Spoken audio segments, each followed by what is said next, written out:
Bueno, es un momento increíble el que estamos viviendo ahora. Realmente nadie iba a pensar que hoy día Stroessner, el dictador por 34 años, dejase de ser presidente de la República. No sé si es un cambio de dueño a la misma bota, pero yo creo que no. Yo creo que esta vez vamos a ser libres. Nunca el Paraguay ha vivido un día de tanta felicidad como el que estamos viviendo hoy. ¿Cuál va a ser el destino del general Stroessner? Yo diría el tacho de la basura.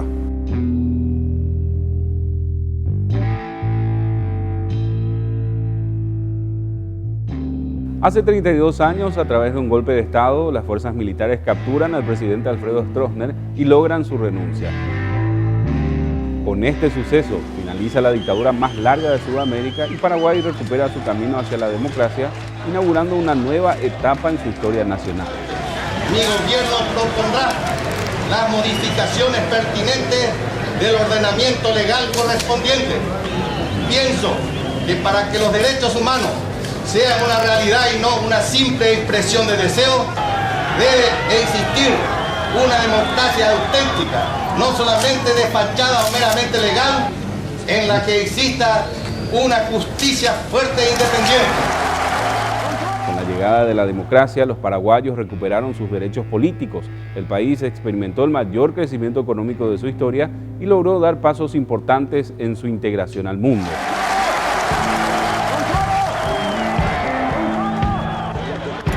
Pero antes de que todo esto suceda, el 2 y 3 de febrero de 1989 tendría que llevarse a cabo la operación militar de las fuerzas rebeldes. Hasta ese momento de la historia, en los últimos 35 años, todas las personas que planearon o intentaron algo parecido contra Stroessner habían terminado apresadas, torturadas, asesinadas o enviadas al exilio.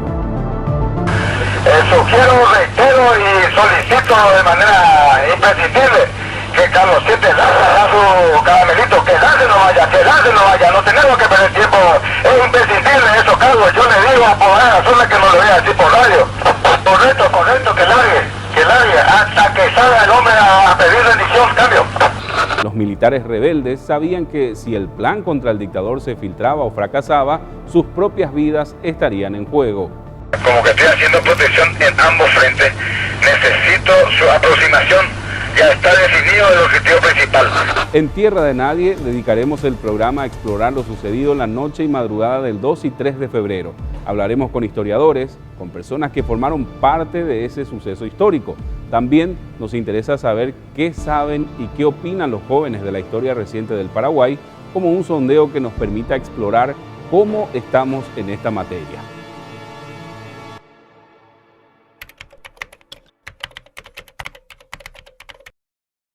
Bueno, muchas gracias por compartir con nosotros esta mesa en donde vamos a recordar aquella noche y madrugada del 2 y 3 de febrero de 1989.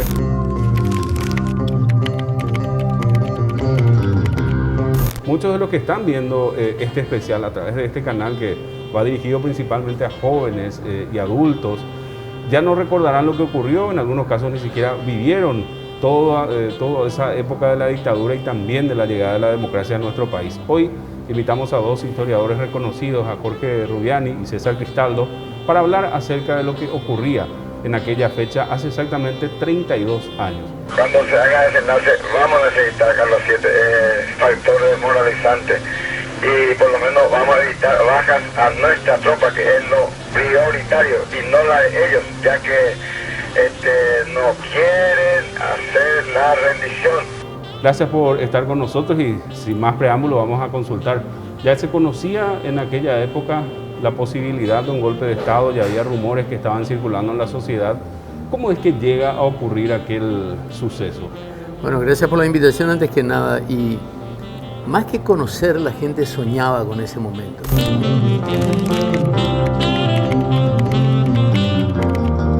Yo recuerdo que Alfredo Seifert, a quien tuve la oportunidad de conocer, uno de los grandes historiadores de la última época del siglo XX, cuando se le decretó el cáncer, decía: no es posible que me muera sin ver la caída de Stroessner, por ejemplo.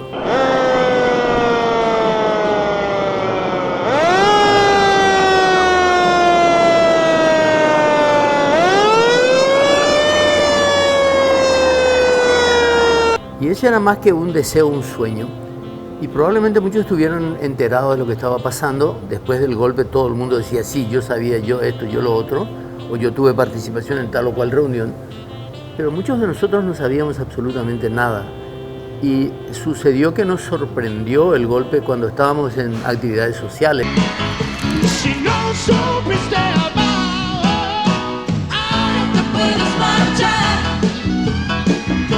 Entonces definitivamente para mí fue un hecho absolutamente inesperado en términos de suceso real, pero esperado para experimentar esa sensación que queríamos todos. ¿Cómo vivieron en aquel momento los leales que aún quedaban de Alfredo Stroessner y también la ciudadanía que, como decía el arquitecto Rubiani, en algunos casos sabía, en otros casos solo era un anhelo de que termine la dictadura? Yo les puedo decir de que a mí me tomó con 16 años.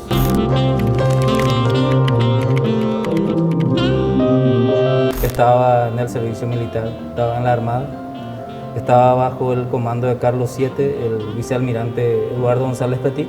Carlos VII, el vicealmirante Eduardo González Petit.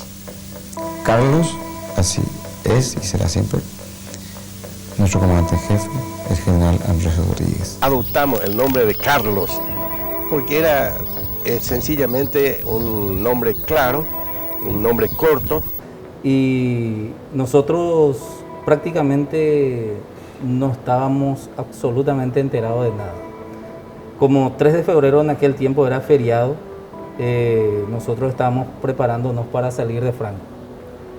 Y la promesa de nuestros jefes era de, terminado el proceso de limpieza de la unidad, íbamos a prepararnos para nuestro uniforme de gala y salir de Franco, víspera de feriado, 3 de febrero.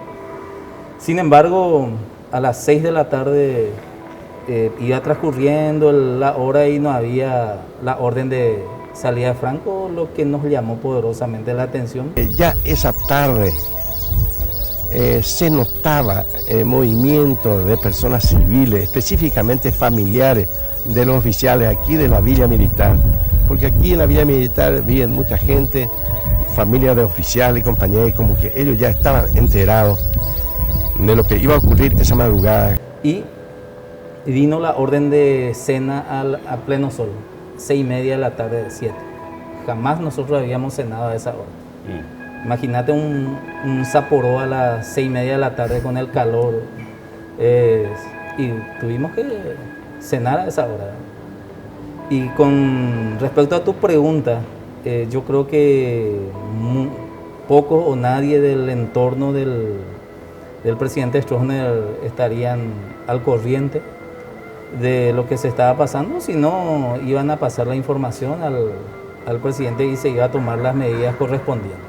Así como el profesor acaba de señalar de que casi nadie estaba enterado del tema, es que esto se hizo muy bien, porque si se hubiera filtrado hubiese sido una cacería de brujas terrible. Desde el general Rodríguez para abajo y hasta el último soldado. Sabíamos la situación y actuábamos responsablemente, pues conocíamos que existía una sola opción, la vida o la muerte. Y a pesar de la planificación detallada para el golpe, no se previó curso de acción de alternativa ante un eventual fracaso. Y posiblemente podíamos ser con toda mi familia tumba NN. Porque nosotros sabíamos perfectamente que el fusilamiento estaba en puerta si fracasábamos esta parte. A propósito, mucho miedo existía aún en esa época, a pesar de que ya mucha gente empezaba a ver lo que ocurría en países vecinos y los rumores incluso de golpes que había. Había esa sensación, y sobre todo ayer surgió la pregunta, ¿por qué Stroessner, en el momento en que se supo que el golpe estaba en andamiento, no se asiló o no buscó la protección de la embajada norteamericana, por ejemplo? Y mucha gente volvió sobre el tapete a decir, pero claro, si la embajada americana estaba al tanto de todo lo que estaba pasando. Vernon Walter, Comando Sur, mucho tiempo tuvo como agregado de defensa en Río de Janeiro. Vino y le dijo al general Rodríguez, usted va a ser el líder del nuevo Paraguay. En una conspiración siempre está la embajada norteamericana y la nunciatura. Y a propósito vale una anécdota. Yo recuerdo porque un amigo ingeniero constructor, estaba haciendo la reforma de la muralla de la Embajada Americana. Y era una reforma innecesaria. ¿Pero en qué consistió la reforma?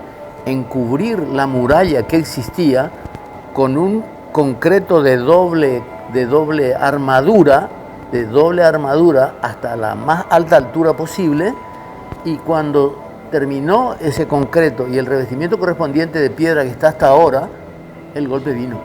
Terminó la protección de la embajada, probablemente ante el temor de que alguien atropellara con un tanque o se descubriera y se acusara a la embajada americana de haber intervenido en el golpe. Aparte de eso, la señora Maura Harty, que vino después de Timothy Towell, que era el embajador en ese momento, tuvo una activa participación en la reformulación de nuestra democracia. Maura Harty estuvo en todos los movimientos posteriores al golpe con el gobierno de Rodríguez. Ese yo voy a llevar adentro de mi corazón la llegada de nuestro presidente. A Jesabo y más semitamime, de verdolivos, a prender fusil, da tigre, jope defender la llanera, jaupe se a simpatizar la militares. Hay que esa cámara, jaupe ya toda abrazar como vocación. Hay que saber la escuela militar porque cojan a seguir la militar. Apenas yo por visitado. Era un movimiento libertario, un proceso que vivía el país de liberación, pero ¿cómo es que se animan en aquel momento los que posteriormente fueron conocidos como los Carlos y los Víctor a llevar adelante ese trabajo, profesor? Hay dos versiones. La primera versión es que la Operación 33. La operación fue denominada Operación 33. Fácil de entender y recordar porque en el ambiente militar se debe ser claro, preciso, conciso. Así conocida por el 3 de febrero a las 3 de la mañana que tenía que ser el golpe. Ya se iba a dar a mediados de julio del 88. Pero por cuestiones logísticas y otros problemas según tengo entendido, de equipo de transmisiones para las distintas unidades operativas no cuadraban, no sintonizaban, se postergó para otra fecha. Y llega al 3 de febrero porque se vio que era una fecha en que Asunción iba a estar despoblada por dos eventos que se producían en la ciudad de Itá. En uno de los clubes actuaba Luis Miguel y en el otro Sergio Denis. Es la hora, ya es la hora, en el cielo se ha escondido el sol.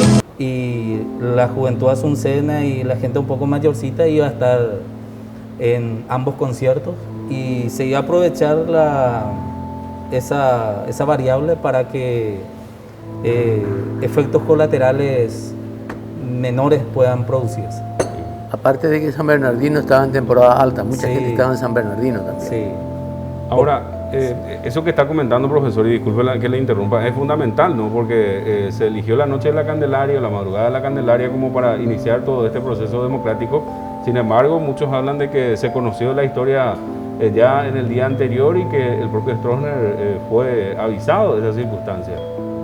Y según algunas fuentes bibliográficas y algunos que aparecen también opinando sobre este tema, mencionan que el coronel Gustavo Stroessner ya le advirtió de antemano al presidente Stroessner, ¿verdad? Y este no tomó las medidas o no quiso creer en lo que realmente sucedía. Inclusive, según algunas fuentes, se presumía de que el general Rodríguez era elemento cautivo de las fuerzas subversivas al gobierno. Cuando le dijeron que era el general Rodríguez, y él dijo, no ha de ser él. Seguramente él estará preso en alguna parte.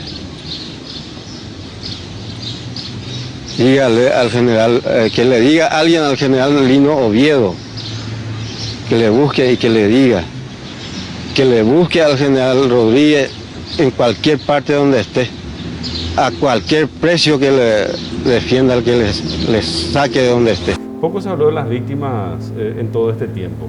Sí, se habló poco porque hubo una orden inmediata de que el general Pereira Ruiz Díaz, que estaba como intendente todavía entonces, saliera a recorrer Asunción y a recoger todos los cuerpos que hubiera, porque hubo un combate a balazos en la fuerza policial, en la Policía Nacional, en el batallón escolta y también en la Casa de Ñata Legal. Por lo tanto se presumía que hubo varios incidentes que trascendieron porque afectaron a civiles y hubo otros que afectaron a militares que pudieron contar después la historia. Yo hablé con un general fallecido que era jefe de la Casa Militar de Stroessner en ese momento, que era el general Pedro Hugo Cañete, y que me contó cómo fueron los incidentes dentro del batallón escolta, porque él fue designado como director de la Casa Militar recién el 25 de diciembre anterior, y que le llamó al general Ovidio y le dijo: arma, si onda, no hay nada que ver con APE, y tan semina con AVI, dice. Y ahí entonces el otro le da salida, y él dice que le dice: están tirando mal, Stroessner no está abajo, está arriba. Su tiro tiene que ser hacia la escolta. Hay que decirle que corrija, su tiro de mortero tiene que ser hacia la escolta y no hacia influencia militar. Y ahí fue que los disparos fueron más certeros y Stroessner decidió. Dicen que Stroessner escuchó el paso de los chavantes y él estaba esperanzado que la Fuerza Aérea todavía no estuviera involucrada en el asunto y que a partir de ese momento, con el paso de los chavantes a baja altura sobre el batallón escolta, decidió la rendición. Ahí vamos a levantar Chavanti, vamos a tirar aunque sea 2 cohetecitos ahí sobre el batallón que está macaneando todavía. La Armada, la Artillería y también, por supuesto, las Fuerzas Armadas tuvieron que finalmente tomar parte en el asunto y fue a favor de la democracia, profesor. Antes que la democracia fue a favor de la Fuerza de los Carlos. Y la artillería no estaba bien identificado porque su comandante, el coronel Aquino, estaba medio en silencio. Por eso es que se hizo también los vuelos rasantes sobre la artillería para ver hacia dónde estiraba. Porque estaba medio tambaleante. La artillería era el respaldo inmediato del presidente Stroessner. Como oficial de artillería tenía ahí su respaldo. Por eso había versiones de que la artillería se estaba movilizando para venir hacia Asunción y se enviaron los tanques, los cascabeles, los Urutú en la zona de Ruta 1, Ruta 2 ahí en San Lorenzo, inclusive algunos fueron hasta Guiraro, pensando en que la artillería se iba a mover. Entonces, con la artillería no se podía pelear directamente porque con sus cañones de 105 milímetros y unos más, tienen casi 30 kilómetros de alcance y te pueden tirar ahí desde Capiatá, te tiran y vos ya recibís nada más. Y la Armada, que movilizó solamente en la parte naval, la parte hídrica, al P-01, al capitán Cabral, que fue el que se encargó de hacer los disparos al Palacio y el que cayó en el edificio Iguaga, y el otro que cayó en la cancha Atlántida. Carlos 3, escuchamos tiroteo, ¿de dónde son? Cambio. Carlos 8, entiendo que Carlos 7 está tirando al Palacio, porque todavía no se rindió los hombres del Palacio, cambio. Y el P-05, el Itaipú, eran los principales elementos utilizados por la Armada. Después, el corazón de la operación fue el Cuerpo de Defensa Fluvial, a cargo del capitán Abadie en su momento, y las tropas del cuartel general, a cargo del teniente de navío Aldo Gini, que fue uno de los que lideró todo el operativo. Los buques no hicieron fuego sobre el cuartel general, hicieron sobre la cuartelería del Palacio de Gobierno. Y fueron fuegos muy bien dirigidos. Se hizo fuego con cañones de 40 milímetros, los Bofors 40-60. Y fueron al principio intimidatorios. Pero después, cuando se volvió muy resistente ahí en Palacio de Gobierno específicamente, el buque, al mando del capitán Gregorio Recalde, hizo fuego sobre esa parte del Palacio de Gobierno. Y después los oficiales subalternos, prácticamente que eran los tendones de la fuerza operativa, el teniente de fragata Celso Martino, teniente Esquivel, el teniente Escolari, que hace poco fue comandante de la Armada, teniente Cantero. La mayoría de la oficialidad de la Infantería de Marina lideraron este operativo.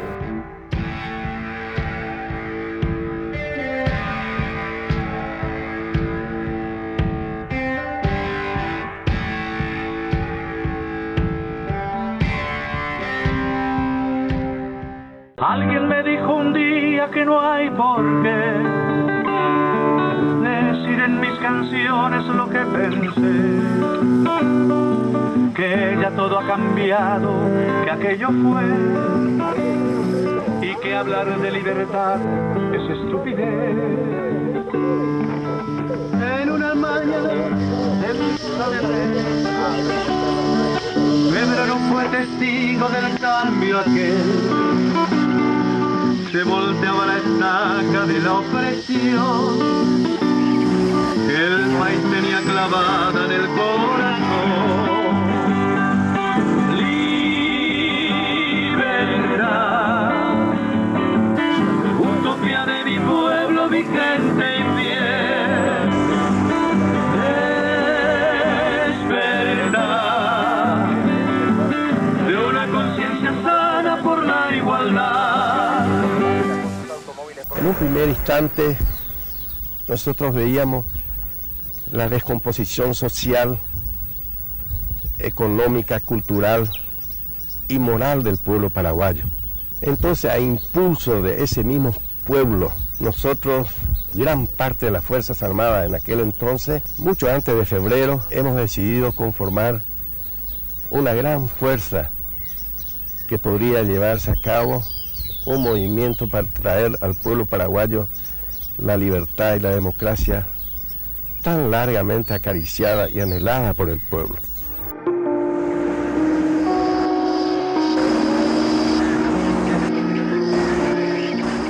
Stroessner, ¿dónde fue ubicado en esa noche y cómo fue el traslado posterior al comando del ejército? Ustedes estaban relatando lo que, bueno, algunos hablan de que es un mito, otros hablan de un audio que ya existe. La información de los Carlos era que Stroessner estaba en la Oñata Legal y se confiaba que un ataque comando a la Oñata Legal hubiese terminado con el bochinche y evitado tantas muertes posteriores. Nosotros pensábamos hacer el día 3 a las 3 de la mañana, pero la circunstancia no había hecho que anticipáramos el inicio de las operaciones en la noche del día 2, porque sabíamos que el presidente tendría que venir esa noche en la casa aquí vecina nuestra, que es la Oñata Legal. Estuvo él ahí, estuvo conversando y después viene alguien, creo que, no sé, viene y le dice que va a suceder tal y tal. Que hay una conspiración. Sí, que va a suceder. ¿Y qué va a hacer hoy? Entonces él dice, no es cierto, eso no hay que creer. Y yo creo que él no quería convencerse. Nuestra casa tenía una entrada por atrás y otros salíamos por delante, por la avenida Aviadores del Chaco. Él entró por atrás y salió por adelante. Salimos y vinimos directo hacia Lilio. Salimos hacia Lilio, venimos por Lilio hasta República Argentina hasta Mariscal López y Mariscal López a la residencia.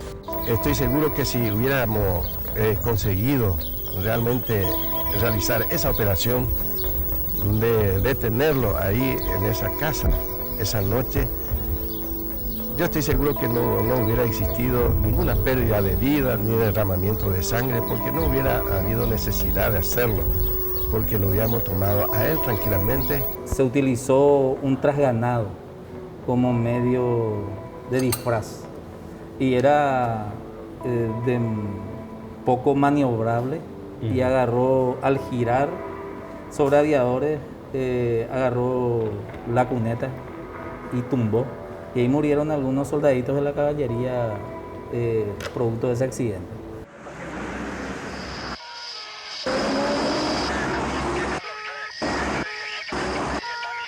Estamos hablando de que estaban tiroteando la casa ya. La casa.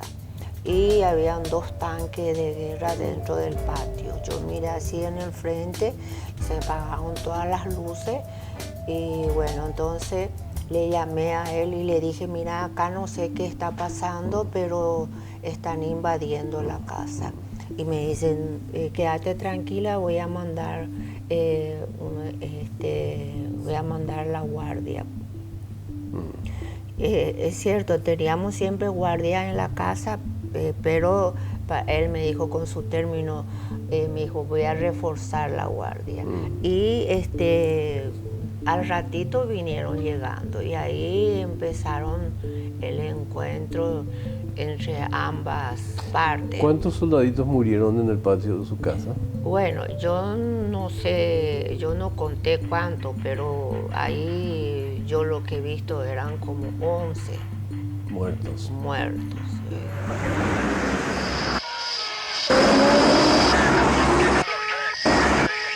nosotros llegamos a la escolta. El general Ruiz estaba ahí frente a la escolta, al lado del portón de entrada. Ahí llegamos y quedamos.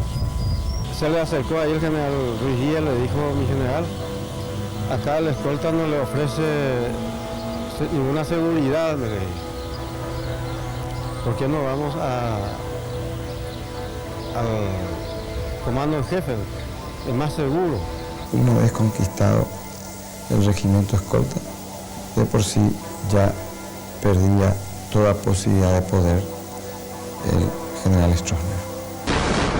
Por el respeto a los derechos humanos, por la defensa de nuestra religión cristiana, católica, apostólica, romana. Esos son lo que yo le estoy ofreciendo con el sacrificio del soldado. ¿Cuáles fueron los momentos decisivos de aquella noche del 2 y 3 de febrero? ¿Qué lleva a Alfredo Stroessner a rendirse? Y bueno, yo creo que cuando todas las fuerzas atacantes habían asegurado sus objetivos, el general Oviedo se presenta, dicen que con una granada en la mano, y le intima rendición a Stroessner.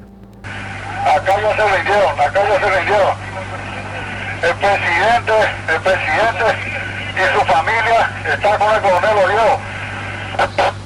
Y cuando suben al auto, y Oviedo incluso le amenaza al chofer de apellido Miranda para que no desvíe la ruta, porque venía atrás el Urutú que lo iba a bombardear y que él tenía la granada de mano que iba a hacer explotar para que volaran todos, Stroessner incluido, con alguien de su familia que estaba con él. Yo voy a estar en su coche, yo voy a estar ahí atrás, él va a estar delante.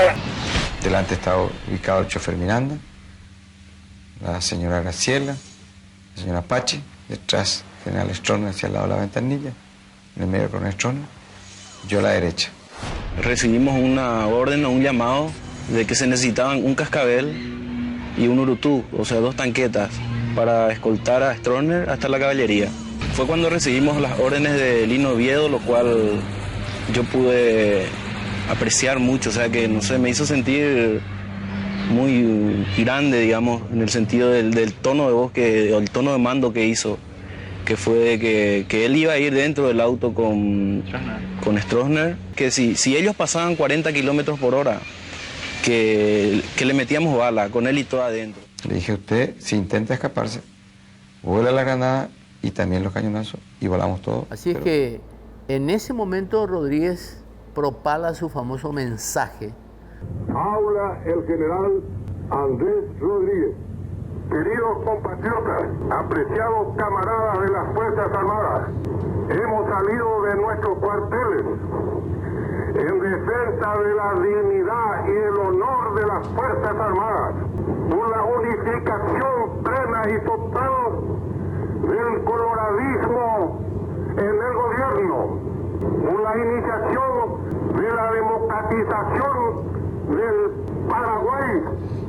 Y en ese momento eran transmisiones que llegaban a todo el mundo, a todo el Paraguay y a todo el mundo. Y ahí creo que hay varios momentos que todavía no fueron analizados correctamente.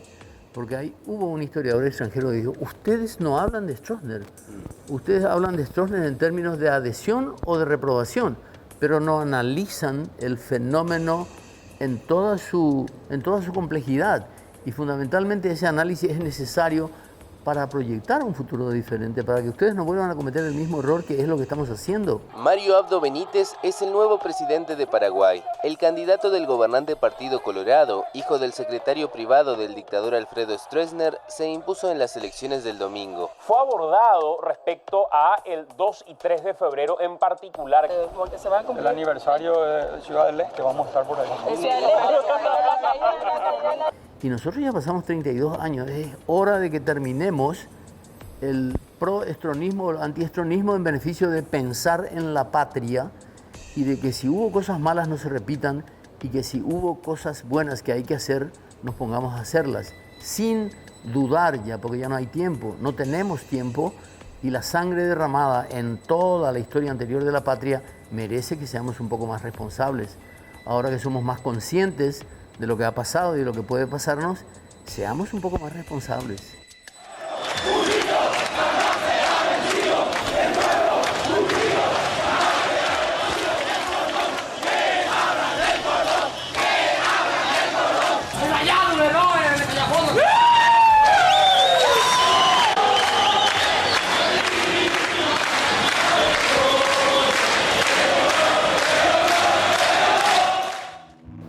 ¿Qué ocurre posteriormente cuando Stroessner ya está detenido y, bueno, deciden finalmente permitirle el viaje al Brasil? ¿Cómo se dio, se conoce ya a esta altura, cómo se dio aquellas conversaciones con el gobierno brasileño?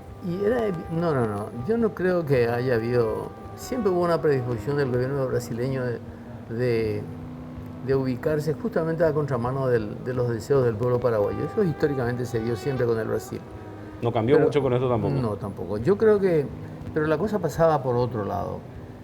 Creo que ahí nos dimos cuenta realmente, muy poca gente probablemente, de que el golpe no era para la democracia ni para... El golpe era un arreglo de cuentas entre militares que esta vez se dio a balazos. Este proyecto nació en mi mente y en mi sentimiento allá por el año 1970, cuando tuve la oportunidad, cuando he visto injustamente a camaradas de las Fuerzas Armadas que han sido pasados al retiro desconociendo el motivo. Hemos hablado con el señor general Rodríguez analizando estos problemas y ahí hemos llegado, ¿verdad?, a conversar directamente sobre el tema de una posible conspiración que podía ser en el futuro, ¿verdad?, para poder solucionar el problema. Pero había tanto deseo de que por fin saliéramos a la calle a gritar lo que quisiéramos, etcétera, que todo el mundo olvidó ese pequeño detalle. Todo el mundo olvidó que finalmente los autores del golpe eran todos, digamos, de la misma causa anterior, ¿verdad? Y no hubo realmente una disposición para rehacer una vida distinta a la que habíamos tenido antes. Lamentablemente muchos de los políticos opositores pensaron que esa era la oportunidad que tenían y probablemente, convencidos de la popularidad que tenían, se largaron sin demasiados reaseguros a campañas electorales que todavía no podían tener lugar en ese momento. Una vez hablando con Euclides Acevedo, le dije, ¿cuál es el error que se puede achacar a la oposición después del golpe? Y me dice, el error es lo que yo le dije una vez a Rodríguez, me dice Euclides, que no llame a elecciones todavía. El error es no hacer elecciones con el aparato estronista todavía intacto en ese momento, porque faltaba solamente eso para que muchos se blanquearan, como decimos hoy, haciendo cosas aparentemente democráticas, pero que venían de gente con estirpe totalitaria hasta la médula, y que de ellos se podía esperar muy... A mí no me podía convencer Lajen Riquelme de que estaba en favor de la democracia. Lajen Riquelme, Lino, César Oviedo no me podían convencer de que estaban en contra de la dictadura y en favor de la democracia. Y de hecho nos enteramos después por un señor que fue secuestrado de su casa y me contó a mí, anoche estaba diciendo por la radio, digo, ¿a qué te dedicaste vos esa noche? Yo me dediqué a abrir cajas fuertes, me dice. Porque era un señor que había instalado la mayoría de las cajas fuertes de todos los estronistas de la época, y cuando se desata el golpe y Stroessner se rinde, lo secuestran para que él vaya a abrir cajas fuertes. De toda la gente. O sea que eso no es un mito entonces, No, es una realidad. no, es una realidad. Pero este señor que me dijo, ¿me podés grabar esto que me estás contando? Me dijo, trae tu grabadora y te voy a decir nombre por nombre y cantidades de lo que saqué. Y tuvo la mala ocurrencia de morirse 15 días después. Pero cuando yo hablé con otro contándole lo mismo, pero vení, trae, yo te voy a contar. Porque a mí me sacaron. Yo te voy a contar porque a mí me desvalijaron. ¿Y qué era lo que sacaron? Me lo dijo el hombre, sacaban dólares, no había todavía euros, dólares, yens, marcos, pesetas, guaraníes, lingotes, títulos de acciones, títulos al portador, etcétera, etcétera, etcétera. Ese fue el advenimiento de nuestra democracia. No, yo escuché cada historia también de gente que, por ejemplo, tuvo que firmar títulos de propiedad o traspasos de títulos de propiedad y demás a uno de ellos ahí en la zona. ¿Y dónde de funciona Luque, la ¿no? mayoría de los estamentos de gobierno? En las casas de Ñandillarataxi, como le dicen, en la casa de Yaqué, en la casa de Ugarte Centurión y cosas por el estilo. Mucha gente pagó en efectivo su libertad y su impunidad también, obviamente.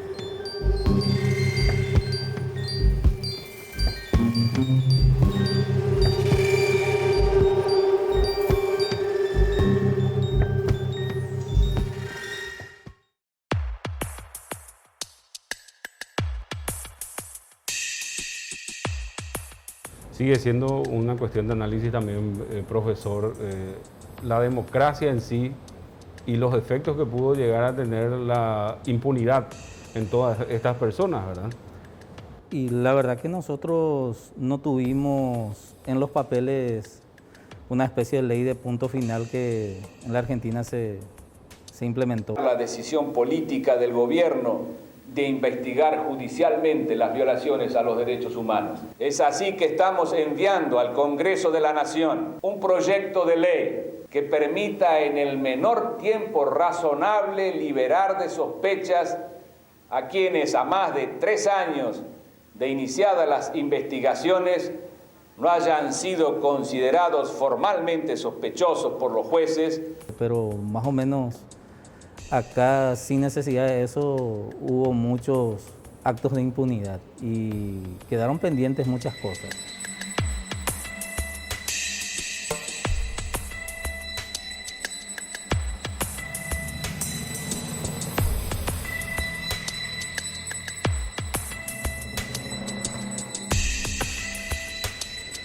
Y otra cosa que después de la Constitución del 92, con el temor de la vuelta de alguna figura totalitaria, se puso excesivos cerrojos a la Constitución y hoy vemos los efectos en algunos casos negativos.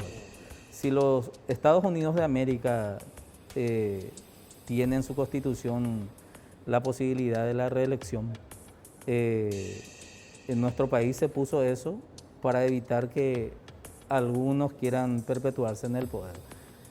Pensando lo que dijo justamente el profesor en Stroessner. Todo era dirigido hacia la artillería, hacia Stroessner y no hacia el mañana. Nosotros hicimos una constitución mirando atrás y no mirando hacia adelante. En palabras concretas fue así.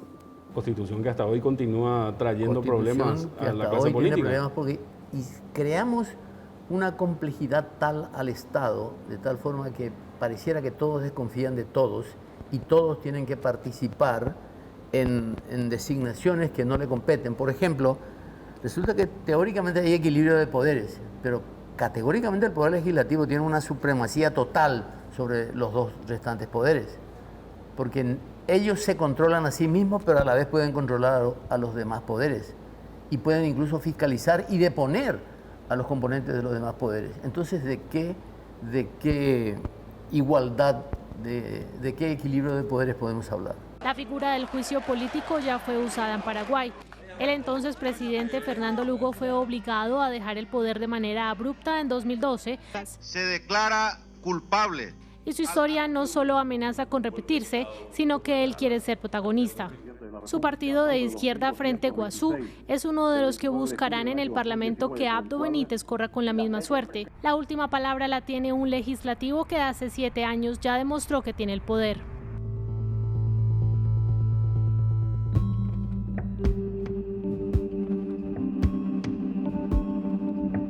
Hablamos de historia porque es nuestra manera de entender nuestro presente y de proyectar nuestro futuro como sociedad. Por eso, queremos saber qué opinan los ciudadanos más jóvenes, los que nacieron después de la dictadura. Esto es lo que los jóvenes respondieron a la pregunta ¿qué saben de la dictadura de Stroessner? Sé que fue una dictadura que duró 35 años aproximadamente, en donde mucha gente, digamos, sufrió por las persecuciones. La verdad que mucho, casi nada, no sé, nada prácticamente, porque... Yo la verdad que no manejo mucha información sobre la dictadura porque no nací en esa época y... Era más eficiente la policía, había menos corrupción, más honestidad. Se hacía bien las cosas. Fue una época muy dura, que es muy diferente comparado a hoy día.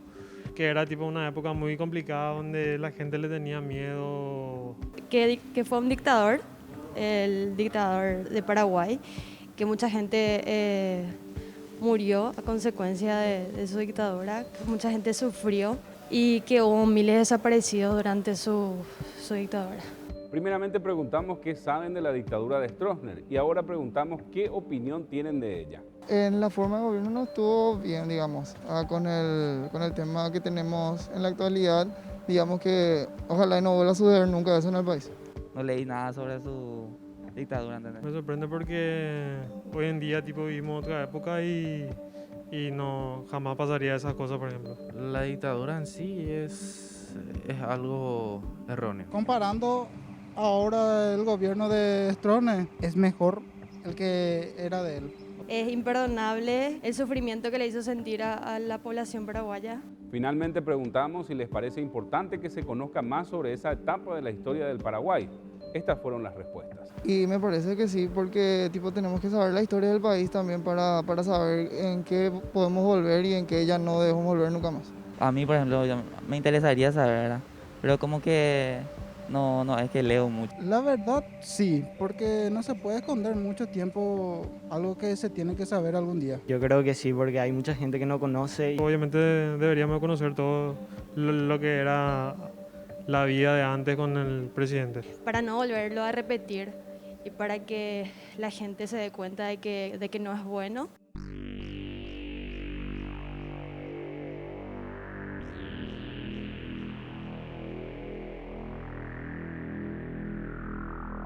Nosotros no hemos salido de nuestros cuarteles para ir a derrocar a un gobierno autoritario, para apoderarnos del poder. De ninguna manera, al contrario.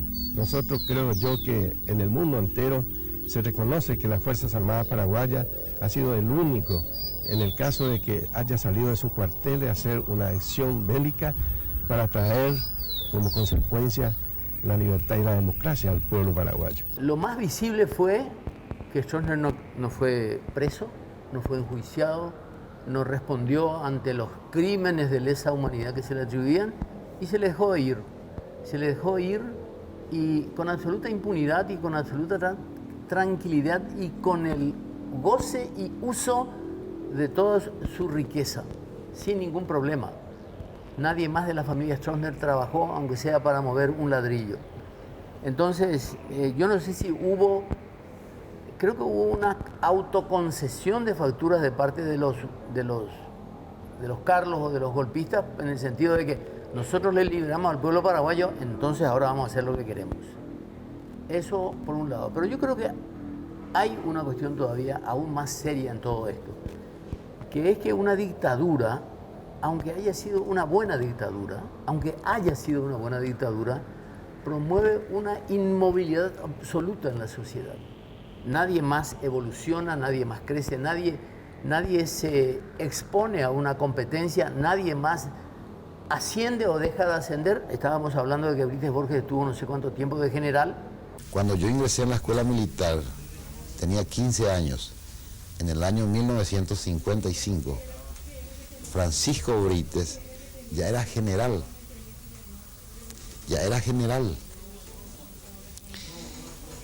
Cuando el golpe, en el 89, o sea, 24 años después, Brites seguía siendo general y en servicio activo, y yo coronel. La cúpula de aquella época, de los militantes tronistas, empezó a anarquizar el país. ¿Y qué futuro deparaba a los oficiales que alguna vez también querrían la oportunidad de mostrar sus conocimientos, sus cualidades, sus actitudes? Los comandantes de turnos no dejaban más el poder, porque era muy apetecible, muy interesante. Entonces, ese inmovilismo le cuesta gravísimo al país, porque se inmovilizan talentos, investigaciones, concursos, progreso, avisorar un mundo diferente, porque el valor de la dictadura está en el inmovilismo. El dictador vive con la justificación que le dio cabida en el momento en que él se hizo dictador.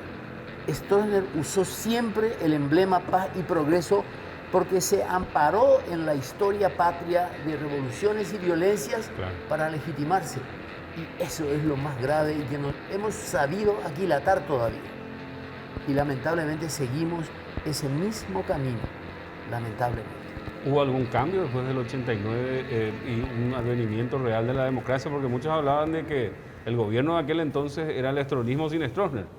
Yo no quiero que haya cambio de mi casa, pero todos los días me sale una cana, todos los días tengo mayores dificultades. Es decir, el cambio es inevitable. Es decir, cuando la gente del stroessnerismo dice, ¿qué hizo la democracia? Bueno, podemos hacer un inventario de los logros de la democracia, como los stroessneristas pueden hacer un inventario de los logros del stroessnerismo, como nos dicen hasta ayer. Pero eso no es lo que cuenta, eso es quedarse en la anécdota. Claro. No es eso lo que estamos juzgando y analizando en este momento. Estamos tratando de que seamos los paraguayos mejores ciudadanos, que evitemos las cosas malas que nos han pasado y que parece que nos van a seguir pasando, y que construyamos un país, un futuro mejor para los que nos van a seguir, y asumamos que nosotros vamos a desaparecer y vamos a morir y vamos a dejar de tener vigencia en algún momento. Lo que pretendemos lamentablemente como los dictadores es ser eternos, y eso no es posible.